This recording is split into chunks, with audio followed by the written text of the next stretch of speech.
Oke, kali ini kita akan bahas sebuah kisah yang, jujur, ini bukan sekedar cerita dongeng atau pelajaran sejarah yang kering. Ini adalah sebuah kisah epik, sebuah peringatan abadi yang langsung dicatat di dalam Al-Quran untuk kita semua. Yuk, kita dalamin sama-sama kisah kaum Saba, sebuah bangsa yang ujiannya itu unik.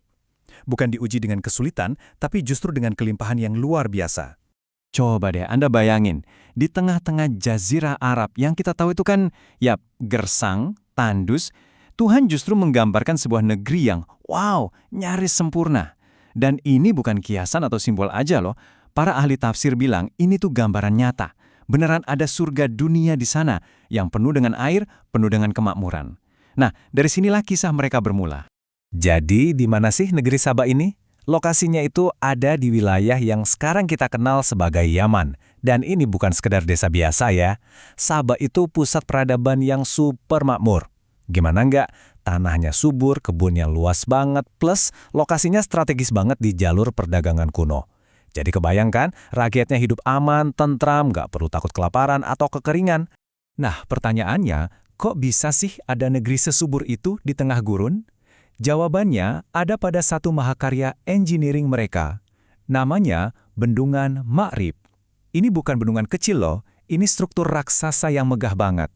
Fungsinya buat nampung air hujan dari gunung, terus dialirin secara teratur. Ya ampun, teknologi inilah yang secara harfiah mengubah gurun jadi kebun-kebun subur. Dan bendungan ini jadi simbol kebanggaan, kecerdasan, dan kejayaan mereka. Tapi, justru disinilah ujian sesungguhnya dimulai. Seringkali kita lupa ya kalau ujian kelimpahan itu jauh-jauh lebih sulit daripada ujian kesulitan. Kenyamanan, kemakmuran yang seolah nggak ada habisnya, pelan-pelan mulai menggerogoti iman mereka. Rasa syukur itu perlahan-lahan memudar, digantikan oleh sesuatu yang jauh lebih berbahaya. Nah, di sini kita bisa lihat pergeseran mindset mereka tuh jelas banget. Generasi awal, mereka sadar betul kalau semua ini tuh anugerah. Tapi generasi setelahnya, wah, mereka ngerasa semua ini ya hak mereka, hasil kerja keras dan kecerdasan mereka sendiri. Ketergantungan sama sang pencipta itu diganti total dengan kepercayaan buta sama teknologi ciptaan mereka sendiri, si bendungan itu. Dan inilah nama penyakit spiritualnya, kufur nikmat. Jadi, kehancuran mereka tuh nggak terjadi dalam semalam. Nggak, semuanya dimulai dari sini, dari kufur nikmat. Ini tuh semacam kesombongan yang halus, yang nyelip pelan-pelan. Mereka mulai ngerasa, kita udah cukup kok, kita bisa sendiri. Dan akhirnya, nggak lagi merasa butuh sama petunjuk dari yang memberi nikmat. Tapi sebelum azab itu datang, kita harus lihat dulu betapa luar biasanya rahmat Tuhan. Para sejarawan Islam mencatat, Tuhan itu tidak langsung menghukum. Dia mengutus nabi dari generasi ke generasi untuk mengingatkan kaum Saba. Berapa banyak? 17 nabi. Coba bayangin, 17. Ini tuh bukti kesabaran dan kasih sayang yang nggak ada batasnya, sebelum hukuman itu akhirnya benar-benar dijatuhkan.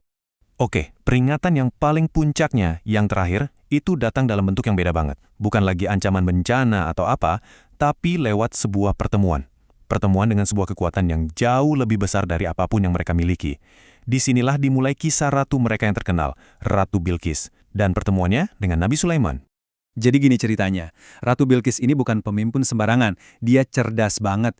Waktu dapat surat dari Nabi Sulaiman, dia nggak langsung marah atau gegabah. Dia panggil penasihatnya, dia pilih jalur diplomasi. Sampai akhirnya, dia menyaksikan sendiri keajaiban. Singgasananya pindah dalam sekejap mata ke istana Sulaiman. Saat itulah, di hadapan bukti yang begitu nyata, dia tunduk. Dan ini adalah kesempatan emas, kesempatan terakhir bagi kaumnya untuk ikut jalan pemimpin mereka yang bijak ini. Dan dengan penuh kerendahan hati, sang ratu pun berikrar. Itulah puncak perjalanan spiritualnya. Tapi, disinilah letak ironi yang paling tragis. Pemimpinnya sudah diselamatkan, sudah melihat kebenaran. Tapi kaumnya, sebagian besar dari mereka tetap keras kepala, tetap sombong. Mereka malah menganggap iman ratu mereka itu sebagai sebuah pengkhianatan terhadap tradisi nenek moyang. Sayang banget. Waktu pun terus berjalan. Generasi berganti. Kisah iman Ratu Bilqis seolah terlupakan. Cuma jadi catatan kaki dalam sejarah mereka. Kesombongan, kelalaian, itu semua balik lagi. Bahkan mungkin lebih parah.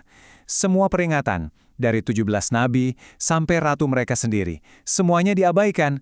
Dan sekarang, mereka tinggal menunggu konsekuensi yang sudah tidak bisa dihindari lagi. Dan akhirnya, momen kehancuran itu tiba. Semua berawal dari hal-hal kecil. Retakan-retakan di bendungan yang mereka anggap sepele. yang mereka abaikan. Ternyata, itulah awal dari akhir mereka. Ironis sekali ya, bendungan yang jadi simbol kebanggaan, sumber kemakmuran, justru itulah yang jadi senjata pemusnah mereka. Air yang dulu memberi kehidupan, sekarang datang untuk menelan semuanya. Kehancurannya benar-benar total. Ayat ini menggambarkannya dengan sangat detail dan menyedihkan. Dua kebun yang tadinya kayak surga itu diganti. Diganti dengan apa? Kebun yang buahnya pahit, pohon-pohon gak berguna. Semua kemakmuran mereka itu hilang, lenyap, tanpa bekas sama sekali. Oke, sekarang sampai di bagian terpenting. Kisah Saba ini kan gak berhenti di buku sejarah ya. Kisah ini diabadikan dalam Al-Quran bukan sekedar untuk kita baca dan kenang, tapi untuk jadi cermin. Cermin buat siapa? Ya buat kita, buat zaman kita sekarang ini. Nah, pertanyaannya jadi balik ke kita sekarang. Kalau kaum Saba punya bendungan Ma'rib, bendungan kita hari ini tuh apa? Apa itu teknologi kita? Kekuatan ekonomi kita? Atau kecerdasan dan inovasi kita sendiri? Jangan-jangan kita juga sama kayak mereka, mulai terlalu percaya sama ciptaan kita sendiri sampai pelan-pelan lupa sama Sang Pencipta. Peringatan dari Nabi Muhammad ini seakan-akan menggarisbawahi inti dari kisah Saba, bahwa tantangan yang abadi bagi setiap peradaban itu ya ujian kelimpahan. Bahayanya itu bukan saat kita miskin, tapi justru saat kita makmur. Saat dunia dibentangkan di depan mata, kita jadi saling berlomba-lomba. Dan pada akhirnya, kita bisa hancur oleh hal yang sama yang kita kejar-kejar. Jadi pada akhirnya, pelajaran dari kaum Saba ini sebenarnya sederhana tapi menohok. Kekuatan sejati sebuah peradaban itu ternyata bukan terletak pada bendungan beton, bukan pada sistem ekonomi yang canggih, tapi pada sesuatu yang jauh lebih fundamental, hati yang bersyukur. Pertanyaan terakhirnya untuk kita renungkan bersama. Saat sebuah nikmat justru membuat kita buta, banjir seperti apa yang sedang menanti di depan sana?